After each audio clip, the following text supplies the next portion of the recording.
Olá, bom dia. Bom dia. O TN1 começa com imagens bárbaras. Está internado na UTI de um hospital no Rio de Janeiro o empresário capixaba agredido por integrantes da torcida do Peñarol, time do Uruguai. De acordo com amigos, o empresário Roberto Almeida, de 54 anos, estaria em coma. Roberto é esse da foto, momentos depois de ser agredido. As imagens divulgadas na internet não mostram a hora em que Roberto é violentamente espancado, mas há o registro dele sendo socorrido por amigos. Logo depois, outro capixaba é brutalmente agredido. Mais de 10 torcedores chutam, dão socos, empurram, muitos com pedaços de madeira. Eles jogam também pedras em direção a outros torcedores. E olha, tem um outro vídeo que circula na internet que mostra, Ingrid, uma cena chocante. Pode rodar aí esse vídeo? Esse vídeo é de um torcedor do Peñarol que leva chutes, várias pessoas começam a chegar perto dele, usam galhos de árvores, pedaços de madeira, provavelmente de uma cadeira que estava ali perto. Ele tenta levantar, vem outro, empurra, chuta novamente esse torcedor. E a gente vê ali que um policial está perto com um cacetete e não faz nada. Olha só que selvageria. Várias pessoas, a gente não sabe aí se são torcedores de outros times, e agridem, dando cacetada aí na cabeça desse homem. Aí agora sim a gente vê que outro policial chega, mas mesmo assim não evita, né? Tá segurando a arma, não evita.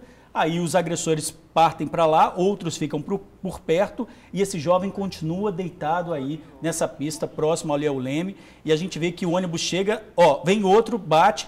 Repara o para-brisa do ônibus todo quebrado ali, o outro continua jogando pedra, esse jovem consegue se levantar e entra no ônibus para ir embora. Gente, a falta de respeito com os torcedores, e a gente observou ali no vídeo, na frente da polícia. Inclusive, depois que a polícia tentou apartar a briga, veio um na frente da polícia e ainda bateu no torcedor no chão.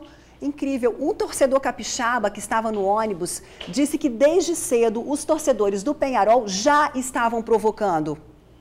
Fomos recebidos por pequenos grupos espalhados pela orla de Copacabana, depois do Leme, imitando macaco, fazendo um gesto. Roberto, em si, o ônibus dele ficou o dia, a tarde toda lá. Então entrava e saía torcedores no ônibus. E a torcida do Peñarol estava lá. Aí estava tendo muito atrito ali, de provocações. Eles vieram preparados para brigar, eles não vieram para torcer. Eles pararam atrás do nosso ônibus. O meu era o penúltimo, a gente estava em 4 ônibus, a nossa empresa. E na frente deu para ver, na hora que começou o tumulto, né? Que foi a discussão do Roberto. Olha, o repórter Luciano Rosetti tem informações sobre a chegada de torcedores capixabas ao estado hoje cedo.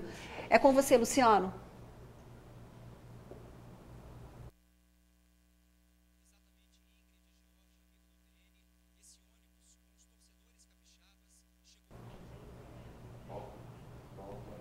Pois é, nós tivemos um problema aí com o áudio do Luciano, mas o Luciano, a nossa repórter Bruna Maria, acompanhou a chegada dos torcedores que estavam vendo esse jogo, não é? Inclusive aí a gente tem essa reportagem, daqui a pouquinho o Luciano volta com uma entrevista com um representante do time do Flamengo aqui no Espírito Santo, um dos representantes.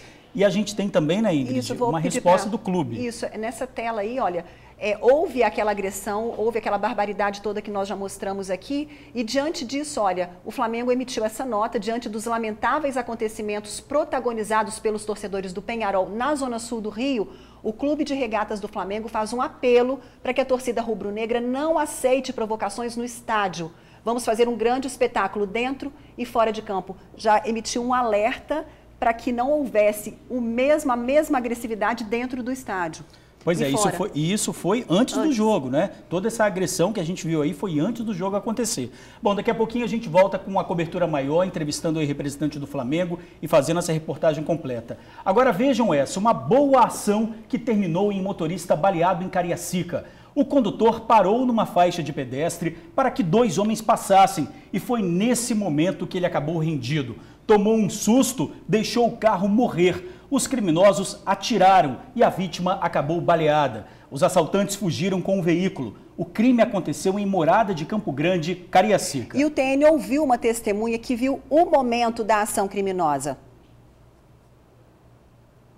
Quando eu olhei para o lado direito, de repente eu vi uma Fiat Strada branca e 2 elementos se aproximando dela e remessando disparo de arma de fogo.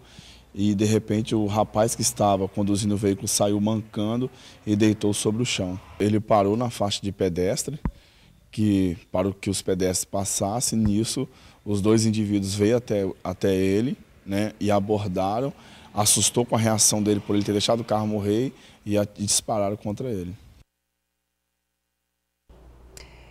Agora, o drama de uma mãe que perdeu a filha de apenas 3 aninhos de idade.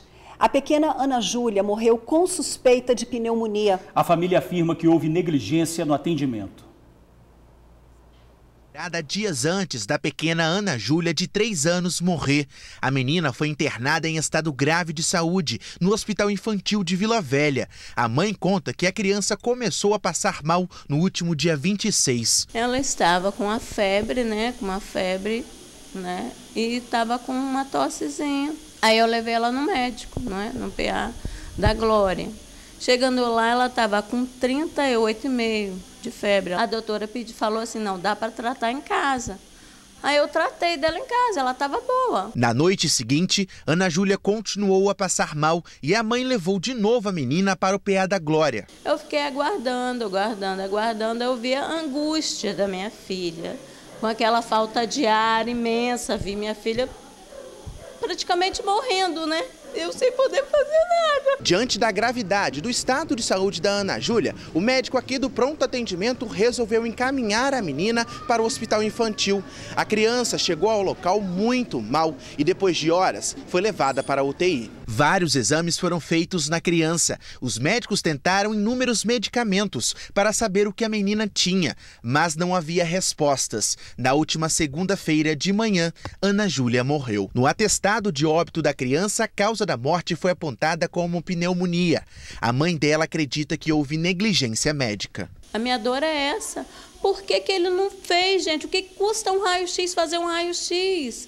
Pedir um raio-x não custava nada para ele.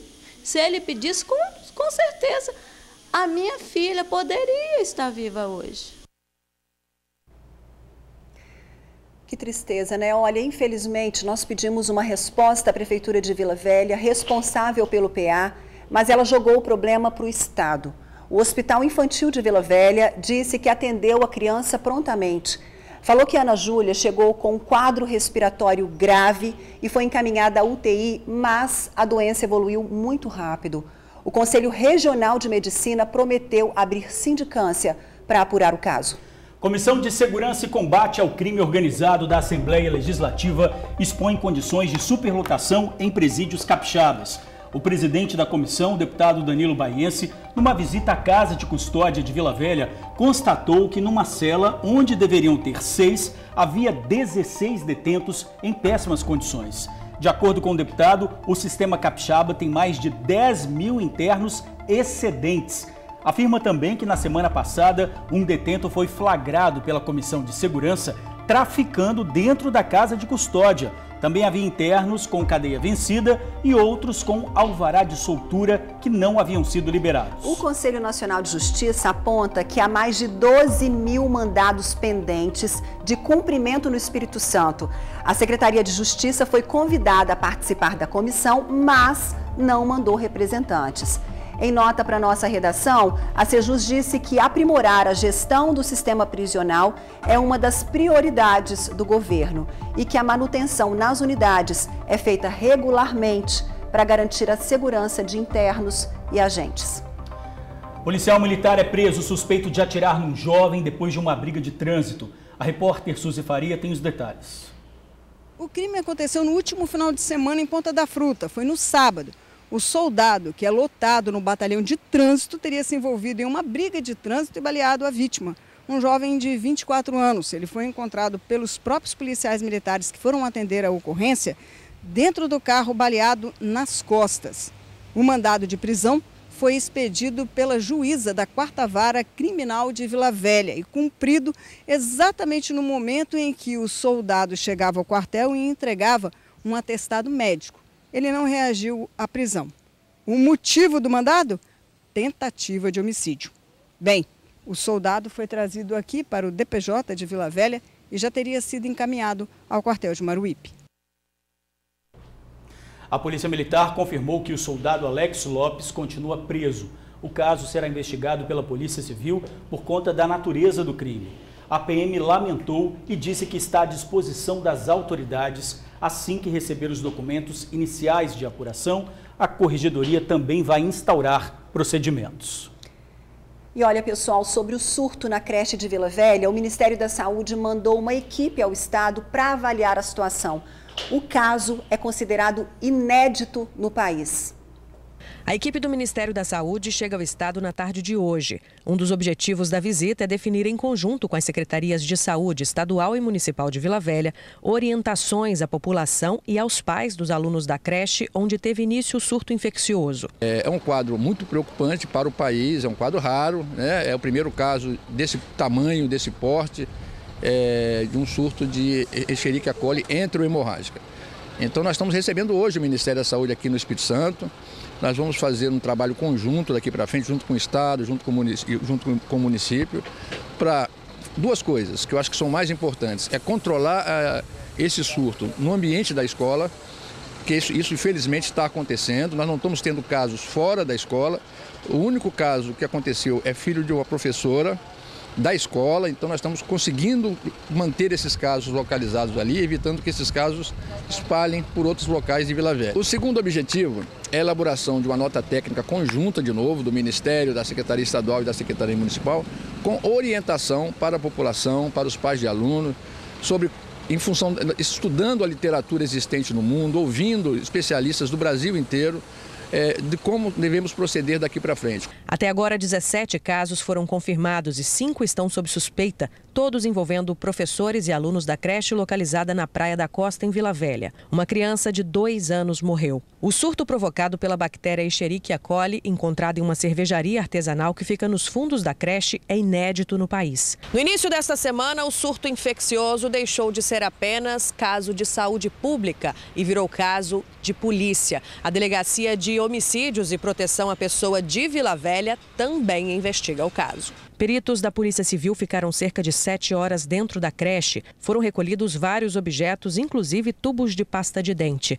Todo o material vai passar por exames laboratoriais. Por hora, a orientação da Secretaria de Saúde é de que os alunos da creche que continuem interditada permaneçam em casa. O momento agora é de segurança, é de proteger essas crianças, proteger os amiguinhos, para a gente poder ter tranquilidade e não ter casos como nós tivemos com o menino Theo e 2 outras crianças que tiveram que usar o UTI.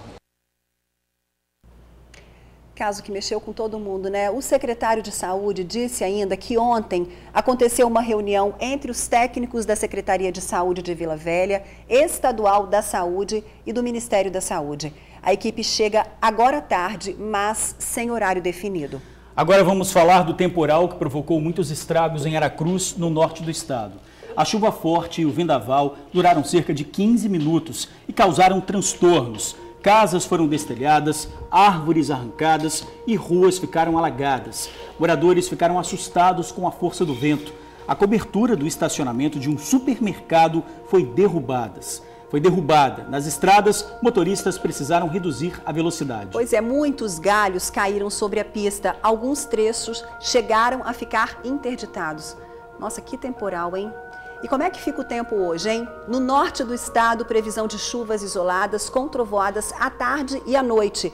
O tempo segue abafado e instável. Na Grande Vitória, temperatura máxima de 33 graus. E agora vamos para mais uma história absurda? Pois é, olha só essa história. Um idoso de 78 anos foi preso depois de assediar uma maquiadora dentro de um ônibus do Transcol. Só de lembrar do que aconteceu, ela sente uma revolta. Esta maquiadora de 33 anos revela que foi vítima de um abuso dentro do ônibus linha 508. E o acusado de assediar a mulher é um idoso de 78 anos. Ele embarcou comigo no terminal de Vila Velha. E lá mesmo no terminal eu vi que ele me olhou. Tinha uma senhora sentada do meu lado, a senhora levantou e ele sentou do meu lado. E quando eu percebi, o cotovelo dele estava encostando em mim, estava roçando em mim. E ainda dei o benefício da dúvida, achei que estava sendo ocasional por acidente ou balanço do ônibus, enfim. Só que eu estava com a mão na genitália. Eu me ajeitei na poltrona, cheguei mais para o canto da janela e mesmo assim ele continuou. A vítima se emociona ao lembrar do acontecido. Na hora, a sensação era uma mistura de revolta e constrangimento. É muito perigoso você até agredir uma pessoa, partir para cima, porque a gente não sabe se a pessoa está armada. Só que a primeira coisa que veio na minha cabeça é sair daquela situação. Qualquer pessoa que passa por um tipo de incômodo desse, um tipo de coação, né? Você se sentir coagido, você quer sair dali o mais rápido possível. A pessoa tem idade para ser meu pai e, infelizmente, ele é homem. Ele podia muito bem sacar uma arma e dar um tiro na minha cara. Depois que o ônibus passou a praia e já estava chegando ao bairro Jardim Camburi, ele cruzou com a blitz da Polícia Militar. Um dos policiais fez a abordagem ao coletivo e perguntou se estava tudo bem. E vendo essa movimentação, o abusador tentou fugir. Já estava chorando, já estava nervosa. A senhora que estava do meu lado viu o ocorrido e ele desceu do ônibus correndo e os policiais foram até ele. A polícia levou o idoso para a delegacia preso e a vítima decidiu ir ao plantão da mulher para fazer a denúncia. Ela acredita que o acusado merece ser preso e pagar pelo que fez. Além disso, a maquiadora afirma que atitudes assim são inaceitáveis. As mulheres não devem se calar diante de situações desse tipo. Tem que denunciar, tem que falar mesmo, tem que passar por cima do medo, do constrangimento. Não digo nem é vergonha, porque vergonha é quem faz isso. Vergonha é quem tem uma atitude como essa. O idoso foi autuado por importunação sexual e já está no presídio. Olha como a boa-fé e o respeito às leis de trânsito acabou para um motorista. Ele foi baleado em Cariacica. O condutor parou numa faixa de pedestre para que 2 homens passassem. Mas, na verdade, Ingrid, eles eram os criminosos. O motorista ficou nervoso e deixou o carro morrer. Foi aí que os assaltantes atiraram. O crime aconteceu nesta rua, em Morada de Campo Grande, Cariacica. Era início da noite e, de acordo com testemunhas, a vítima saía de casa com o carro do trabalho. Testemunhas contaram que a vítima passava aqui pela rua Ipanema por volta de 7 horas da noite. E quando chegou aqui neste ponto, ela parou o veículo para 2 pedestres passarem. Só que estes pedestres eram criminosos e anunciaram o assalto. Neste momento, a vítima acabou deixando o carro morrer. Eles assustaram com a iniciativa do motorista e atiraram no veículo. A vítima foi atingida por um tiro na coxa. Eu estava saindo no portão de casa, quando olhei para o lado direito, de repente eu vi uma Fiat Strada branca e 2 elementos se aproximando dela e remessando disparo de arma de fogo. Os estilhaços de vidro do para-brisa do carro ficaram no chão. Já o veículo foi levado pelos criminosos.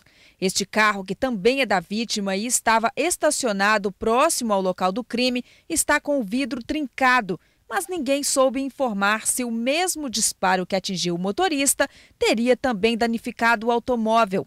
Esta testemunha, que não quis se identificar, conta que o rapaz baleado conseguiu caminhar por alguns metros e caiu na calçada em frente a esta igreja até a chegada do socorro. Quando ele foi atingido pelo tiro, ele veio mancando até uma certa distância de 3 metros e deitou sobre o chão. A vítima foi socorrida pelo SAMU e encaminhada ao Hospital Antônio Bezerra de Faria. Quem vive na região e presenciou mais um crime no local cobra mais ações do Estado. De acordo com esta testemunha, que também não quis se identificar, os assaltos na região são constantes. Aqui é sempre assalto, é roubo, né? Já foi roubado 3 motos dos membros aqui da igreja. E o ponto de ônibus ali, dá muito assalto ali, é frequente.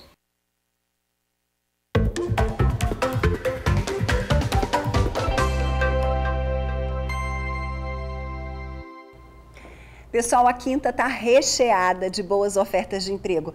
Vamos ver? São chances para assistente de vendas, analista de departamento pessoal, auxiliar de farmácia, estoquista, instalador de automação, reparador. Tem mais, hein?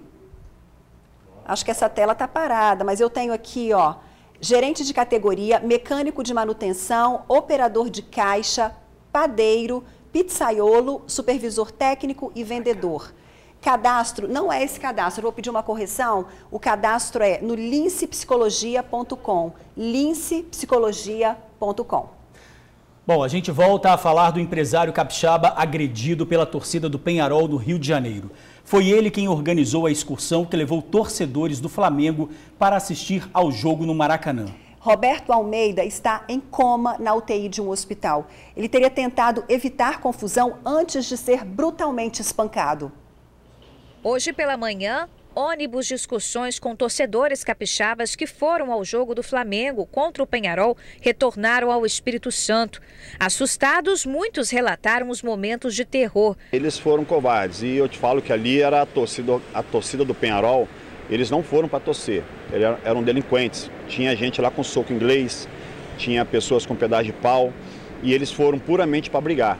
Os vídeos mostram o conflito entre os torcedores. Os uruguaios jogam cadeiras e objetos contra o grupo do Flamengo. No meio estava o empresário capixaba Roberto Almeida, de 54 anos. Ele foi atingido na cabeça, sofreu lesões no crânio e está em coma induzido na UTI do Hospital Miguel Couto, no Rio. O empresário já é conhecido no meio. Ele é responsável por organizar excursões ao Maracanã há alguns anos. Inclusive, ontem estava no comando de um ônibus. Quem conhece Roberto afirma que ele sempre foi muito profissional e tranquilo e que, inclusive, ontem estaria tentando apartar a confusão quando acabou atingido na cabeça. Foi tentar apartar a briga. O Roberto não é de briga, ele foi tentar apartar a briga e foi atingido covardemente. O presidente da Embaixada do Flamengo aqui no estado estava no Rio de Janeiro e viu toda a cena de violência. Sávio Ovani conversa ao vivo com o repórter Luciano Rosetti. Boa tarde, Luciano. Todo mundo chocado com toda essa agressão, hein? Com certeza, Ingrid e Jorge, boa tarde a todos, boa tarde, amigo do TN. Estou do lado dele agora, Sávio Ovani, ele é presidente da Embaixada Rubro-Negra aqui em Vitória. Estava lá, né, Sávio? Presenciou toda a confusão. Como que começou e quem começou também? Boa tarde. Então, como eu disse mais cedo, o roteiro da excursão é chegado no Leme 1h da tarde. Nessa chegada, a gente já viu de Copa até Leme pequenos grupos de torcedores do adversário fazendo gestos obscenos, imitando um macaco, um ato racista. E isso ofendeu muito eu e todo mundo que estava no ônibus. Não vou ser hipócrita, a gente realmente xingou. Isso aí passou. Descemos no desembarque, nenhum problema. O ônibus, como a gente pede, ele vai circular, ele não fica na orla. A gente fica bem à vontade no restaurante almoçando. Quem quiser fazer turismo faz. Só como estava bem hostil o lugar, assim, muitos torcedores adversários, a gente conversou, ficamos todo mundo junto. A gente não é de briga, a gente é embaixada. A embaixada tem outros fins, é apoiar o Flamengo. Até então tinha várias mulheres, crianças. Ficamos no restaurante a tarde toda. Eles deixam a gente ficar à vontade lá, de costume. Nesse período, pequenos grupos deles, no intervalo, sei lá, 10, 15 minutos, com 3, 4, 5 pessoas, passavam, faziam gestos obscenos, pegando às vezes até no órgão genitais, imitando macaco. E a nossa resposta, no período da tarde, foi sempre cantando um hino, músicas do Flamengo em si. Até aí tudo bem. 4h30 o ônibus chega para poder buscar a gente. Estávamos em 4 ônibus. A do empresário Roberto, que foi atingido, o ônibus dele ficou o dia todo na orla. Aí eu ouvi relatos que ali estava tendo um apito entre quem entrava e quem saía. Mas posso ter a certeza, quem ia lá provocar era a torcida dos caras. E durante a tarde, relato de assalto na orla e na rua de trás, quem conhece ali o Leme. E os moradores do Rio de Janeiro não gostaram. Foi até eles que apedrejaram o ônibus da torcida do Penharol, bateram até, teve vídeos, né? E um episódio 5h da tarde aconteceu comigo. Eu estava em 4 ônibus, a torcida dos caras tiveram a cara de pau, assim, a ousadia de dar a volta em todo o quarteirão, pegar a gente por trás e desceram. Só que eles desceram, já mandei todo mundo entrar no ônibus, o líder, o dono, né, da excursão, que é o Dedé, ele fez o mesmo. A nossa sorte que a polícia e a guarda estavam passando para poder fazer escolta dos jogadores do Penharol, parou imediatamente e inibiu a atitude.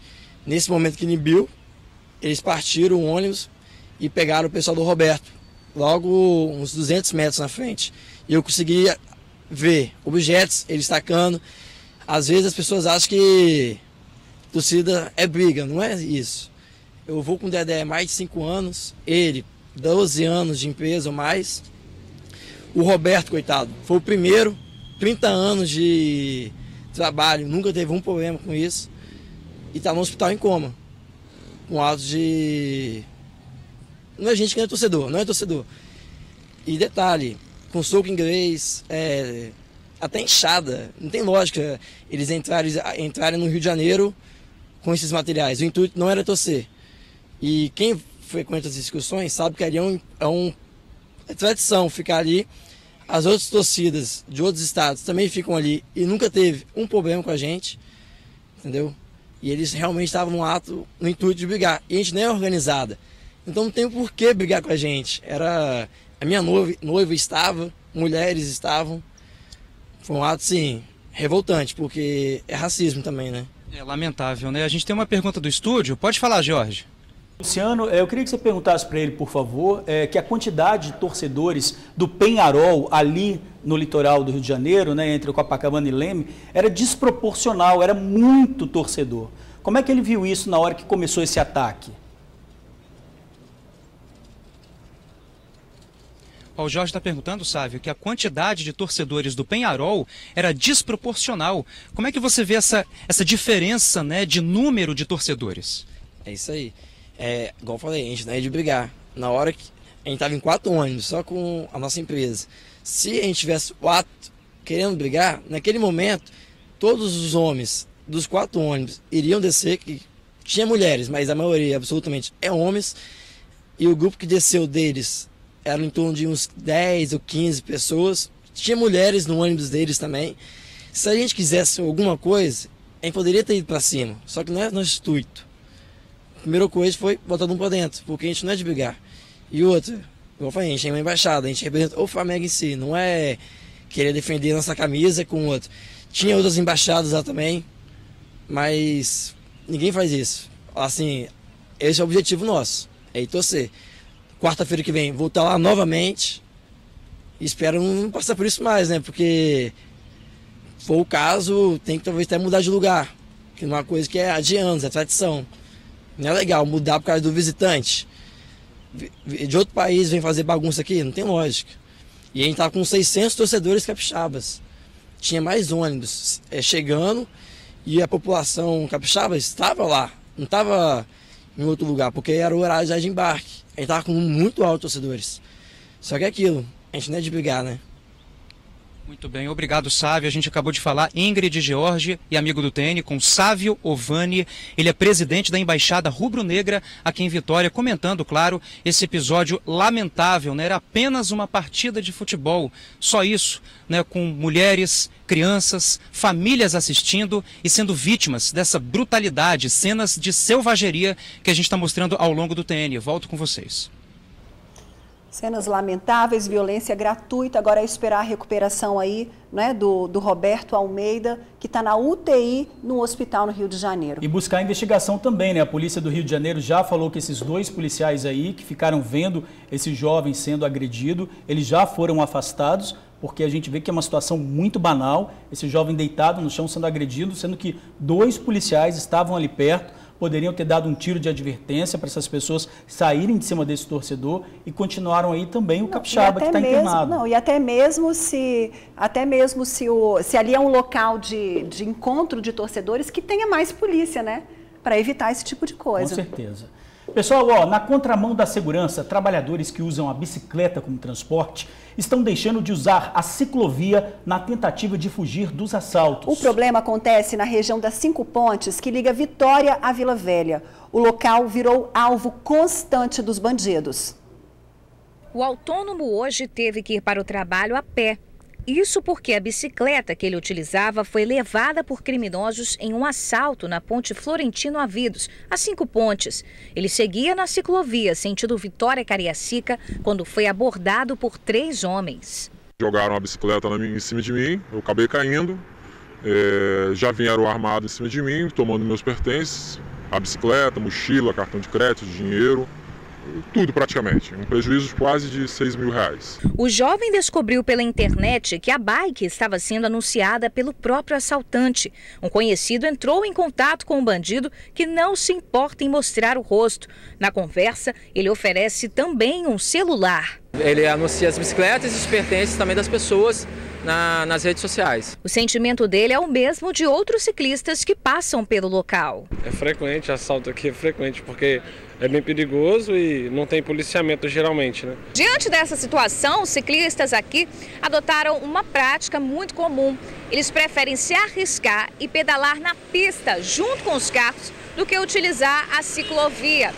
Isso porque no espaço que é reservado para eles aqui dentro, fica muito mais fácil de ser encurralado pelos criminosos, principalmente no período da noite. Você entra aqui para atravessar, quando você chega na metade, você não pode voltar mais, porque às vezes tem 3 ou 4 pessoas já esperando lá e você não consegue fazer mais nada. Você correr, eles atiram, ou então você tem que entregar tudo, não tem jeito. Tá muito complicado, eu mesmo passo por baixo para não precisar passar por cima, porque eles vêm com ignorância, vêm abordando, eles dão soco, derruba a pessoa. É só pra gente usar a bicicleta, entendeu? A gente usa a bicicleta e eles roubam a bicicleta, não tem como. Olha, a PM garante que faz operações e abordagens na região e que está à disposição da comunidade para avaliar novas ações de policiamento que já deveriam ser implantadas para ontem, porque a gente ouviu aí quem passa ali todos os dias. Bom, daqui a pouco, o drama de pacientes que sofrem de fibrose cística, uma doença crônica e sem cura. Polícia identifica adolescentes responsáveis por ameaças em escolas. E o Conexão Justiça fala dos direitos de quem cuida de idosos. Não perca. Olá, eu sou amigo da Tribuna. E vocês? Se liga aí. Fica com a gente.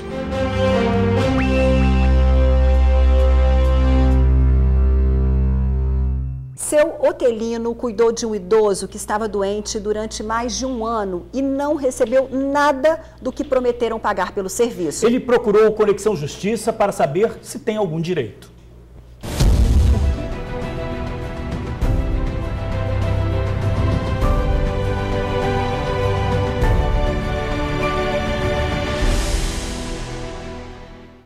Os cuidados com o idoso aconteceram no hospital e em casa também. Eu dava assistência ali, tanto no hospital, dando banho, eu dava banho, dava comida, né?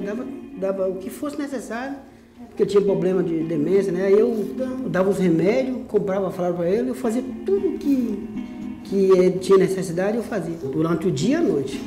O senhor não tinha folga? Eu não tinha folga, fiquei separado da minha família há 1 ano. O seu Otelino cuidou desse idoso durante 1 ano e 1 mês e não recebeu o que a família havia prometido. Ele procurou o Conexão Justiça porque quer saber se tem algum direito trabalhista. O senhor não recebeu nada? Não recebi nada até hoje. E sustentei minha família tomando dinheiro emprestado. Eu queria saber quem sou eu lá nessa história. Será que o trabalho que o senhor Otelino fez pode ser considerado o de um empregado doméstico? Sim. Pelo que ele relatou, enquadra-se como um empregado doméstico. Precisa ser pessoa física, esse serviço precisa ser prestado com continuidade, tem que ter onerosidade, receber alguma coisa por aquilo, né? Por vezes o pagamento não é feito, como o caso de hoje, né? Mesmo com a ausência de pagamento, era sim uma relação de emprego doméstico. Pessoalidade, não pode ser uma vez ele, uma vez o irmão, uma vez o primo. Subordinação, o serviço prestado tem que ser direcionado, dirigido por alguém. E especificamente no trabalho doméstico, esse serviço não tem finalidade lucrativa, é prestado à pessoa, à família, no âmbito residencial destas, né? Então, esses elementos todos juntos caracterizam a relação de emprego doméstico. E quais direitos o senhor Otelino teria, então? Então, os direitos que um trabalhador doméstico tem hoje se equiparam aos direitos que um trabalhador urbano e um trabalhador rural tem. Tem direito ao salário, tem direito à jornada de trabalho, né, de 8 horas, uma duração semanal de 44 horas. Se trabalhar noturno, o adicional noturno. Se fizer hora extraordinária, o adicional de hora extraordinária. E como a pessoa comprova que trabalhou como um empregado doméstico? Mensagens trocadas por WhatsApp, torpedos enviados, agendando horários, dando ordens. fotografias, né, vídeos, áudios, tudo isso a gente pode juntar e isso faz um conjunto de provas documentais. Também é muito importante a fala de quem presenciou o serviço prestado nessas condições. Então, a prova testemunhal no direito do trabalho é muito importante, né?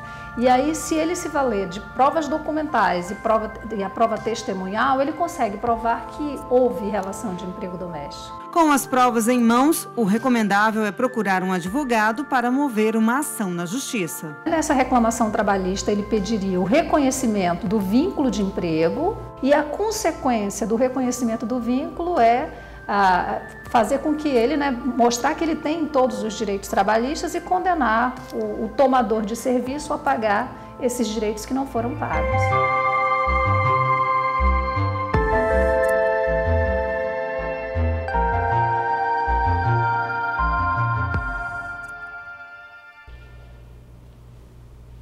E você também tem dúvidas sobre os seus direitos? Manda pra gente no conexãojusticatn@gmail.com ou na página profissional da Marcele no Facebook, Marcele Altoé Oficial.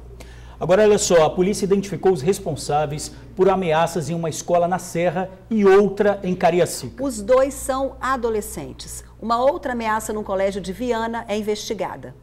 A postagem feita no Facebook cita os atentados às escolas de Columbine, nos Estados Unidos, e Suzano, em São Paulo.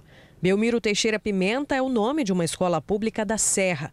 O responsável pela ameaça é um adolescente de 14 anos investigado pela polícia. O menor, que sofre de depressão, confessou ter planejado um ataque à instituição, mas desistiu. Preliminarmente, as investigações apontam que essas pessoas têm distúrbios psiquiátricos, inclusive algumas fazendo tratamento com um psicólogo e com a psiquiatria também. Alguns realmente dizem que isso seria uma brincadeira. O menino, o qual foi cumprida a busca e apreensão na residência hoje, disse que ele tinha a intenção de fazer o ataque, mas logo depois mudou de ideia. Então a Polícia Civil investiga para saber a real intenção, verificando se a comunidade escolar corria risco, se os diretores da escola corriam risco, os professores da escola corriam risco, para dar o devido encaminhamento ao inquérito policial. Também é um adolescente o responsável por causar pânico em alunos e funcionários do Colégio Passionista, em Cariacica, na última segunda-feira. Uma troca de mensagens ameaçadora que fala em banho de sangue no colégio foi o motivo disso tudo. Outro caso investigado pela Delegacia Especializada em Repressão de Crimes Cibernéticos aconteceu em Viana. Professores e alunos foram ameaçados em um grupo de WhatsApp. Ele pode responder por um delito de ameaça, considerando que ele não praticou ainda o fato. Então, as pessoas que se sentirem ameaçadas podem vir na delegacia e registrar o boletim de ocorrência.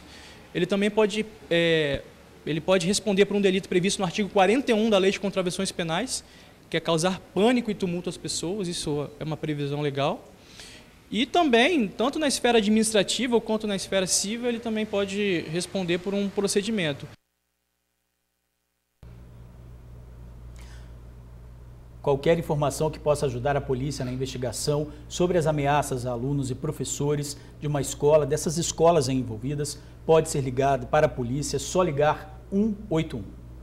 A seguir, o drama de pacientes que sofrem de fibrose cística, uma doença crônica e sem cura. Fica aí, o TN já volta.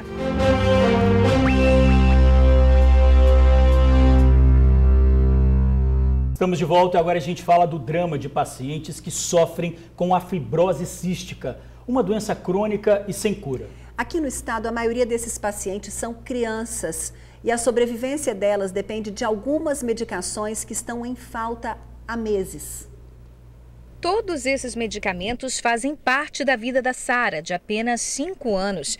A pequena tem fibrose cística, uma doença grave que acomete o pulmão e o sistema digestivo. A Sara, a gente consegue que ela faça fisioterapia diária, de domingo a domingo, porque é fundamental a fisioterapia, que ajuda a mobilizar a secreção no pulmão, né, que ataca muito o pulmão, o sistema gastrointestinal. A fibrose cística consiste em uma alteração no funcionamento de glândulas que produzem muco, o que leva a um acúmulo de secreções no pulmão e no trato digestivo. O tratamento tem alto custo, por isso os remédios são fornecidos pelo SUS. O problema é que 2 dos medicamentos que são fundamentais estão em falta nos centros de referência para o tratamento no estado. Nós estamos falando de uma doença gravíssima, progressiva, essa doença não melhora, essas medicações que estão em falta, essas medicações não fazem a doença regredir. A maioria desses pacientes caminham para transplante pulmonar e os que não caminham para transplante pulmonar vão a óbito, enfim. É lamentável essa situação. Os 2 remédios em falta são o azetreonam e o pancrealipase. A Sara precisa tomar toda vez que se alimenta. Tendo em vista que toda vez que o paciente se alimenta, ele tem que fazer o uso dessa medicação, então é como se você virasse para o paciente e falasse: daqui a 30 dias você volta a comer. A fibrose cística atinge hoje 180 pessoas no estado, a maioria crianças. A doença é grave e não tem cura.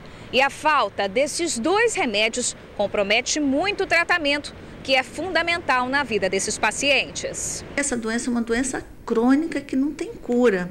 Tem controle através dessa série de cuidados, né? Então, assim, o indivíduo nunca vai ficar curado da fibrose cística, ele vai ter fibrose cística a vida inteira, porque isso está no gene, é uma informação genética. Então, não tem como o indivíduo ficar sem o medicamento, mas se tratar, se cuidar, se tiver um bom centro de referência que trate, ele vai ter uma vida longa e agora a perspectiva de vida desses pacientes está ficando cada vez maior por causa desse tratamento. Para as famílias, a espera pelos remédios é uma angustiante luta contra o tempo. E Sara faz natação, ela faz balé, ela vai à escola, é uma criança normal, assim como qualquer outra, cheia de vida, cheia de planos, precisa do tratamento e a gente move o mundo por isso. Olha, a Secretaria Estadual de Saúde confirmou que 2 medicamentos estão em falta. Teve um problema com o despachante, por isso houve atraso na entrega. Um outro despachante está sendo contratado. Uma das medicações estará disponível nos próximos dias. Tomara, né? Mas antes da gente encerrar, eu tenho uma notícia muito grave para passar para vocês. Hoje é aniversário dele. É grave pela idade, né? Gravíssimo, porque nós estamos proibidos de comentar a idade. A carinha de 38. E claro que tem festa tem que ter o quê? Bolo. Parabéns pra você. Isso, que lindo. Parabéns, amigo. Deixa eu dar um beijo aqui. Obrigado. Mais um lindo bolo do Danilo. Olha isso. Olha que coisa mais linda, George. Muito bonito. Você quer falar pro George? Você que tem o dom da palavra também. Imagina, gente. Eu quero desejar muito sucesso, amigo. Você tem um carinho enorme por você sabe disso. De anos e anos. É da galinha pintadinha, hein, Michel? Mas... Eu gostei do blazer aqui, ó, vermelho. Opa! Posso botar aqui o bolo? Falsidade ideológica. Este não é o George, sou eu. É eu sem óculos. Eu só vim aqui para dar essa contribuição. Que isso, Felipe? Parabéns, professor. Valeu, obrigado, querido. Obrigado. Que Deus te abençoe. Muito bom dividir essa bancada aqui com você agora no Tribuna Notícias, primeira edição. Meus parabéns. Não é? A gente tem sempre que comemorar a Tribuna em festa, realmente. Nossa, tá cheiroso esse bolo. Tá bom? É do Danilo. Ele, na verdade, ele sempre presenteia a gente. Ele é demais, né? Um fofo também. Bem bolados, bolos VV. Bem bolado, bolos VV. O Danilo é muito especial. Eu não vou dar pra ninguém esse bolo. Você faz favor. Compartilhar. Aqui, o meu eu compartilhei. Ele vai ter que compartilhar. Sujou, não é? Você não compartilhou nada. Você pegou metade do bolo e congelou Mas e a outra metade você casa. Pegou? Não, chegou assim, quem quer comer? Aí eu falei, peraí, Ingrid, o pessoal da tarde tá chegando, ela foi, cortou metade do bolo e levou. Tô brincando. Olha, eu queria agradecer a todos vocês de casa, agradecer vocês aqui. É um grande prazer estar aqui dividindo isso com vocês, é um grande prazer estar aqui fazendo jornalismo. Depois de tantos anos, a gente foi homenageado ontem pelo nosso amigo Torino, não é isso? Depois, 14 anos, Ingrid, 20 anos, Débora... mais de 10 anos aqui, e toda a equipe também aqui sensacional. Cezinha, que está aqui, já tem a idade da TV Tribuna. E eu agradeço, gente. Obrigado sempre. No dia 4 tinha que ter festa, né, gente? 4 de abril, ó, festa para George Beach. Tudo de bom, viu, amigo? Obrigado, gente. Você falou da homenagem, a gente até destaca. A gente teve uma homenagem muito bonita ontem na Assembleia Legislativa do Espírito Santo. Nós 3 e mais outros, são no total 30 jornalistas de todas várias emissoras. Recebemos aí uma placa em homenagem ao Dia do Jornalista, que é domingo. Você me inspirou muito. Eu sempre vou destacar o George na importância que tem para minha carreira, porque eu já pensei em desistir no começo. Achei que estava tudo perdido e você me estendeu a mão. Nunca vou esquecer disso, é eterno. Obrigado. De verdade. Pegou o texto e falou, Débora, vamos lá escrever. Eu relei, eu mudei sotaque. Foi, assim, pra vida. Eu agradeço a você. Ai, de novo. Obrigado também. Muito obrigado. Na verdade, nós somos uma família, né? Sim. Carinhos mútuos aqui, a gente se gosta muito de verdade. E eu tenho certeza que isso passa pro público, não é? Esse carinho, esse profissionalismo que a gente faz aqui, mas é sempre pensando em você também, passar essa energia boa. Muito amor, muita honestidade. E ficam perguntando minha idade, eu falo que é entre 33 e 37 anos. Você falou que vai morrer com essa mentira, é isso? Exato, é a única mentira que eu conto. 33 a 37 anos, tá bom essa variação. Vai ficar igual Glória Maria, não fala a idade, né? Vamos tomar pílula, né? Pois é, agora a Débora vai lá pro Roda e a gente fica por aqui, mais uma vez, tudo muito de bom. Obrigado. Obrigado. Eu que agradeço, é um mestre nosso aqui. Que isso, e sucesso, obrigado. muita luz no TN1, que você abrilhantou. Vai ser eterno, TN2, TN1, tamo junto, todo mundo, Ronda é geral. Vamos lá, Ronda geral, obrigado. Fui. Beijão. Beijo, Torino, pra você também, obrigada. Tchau.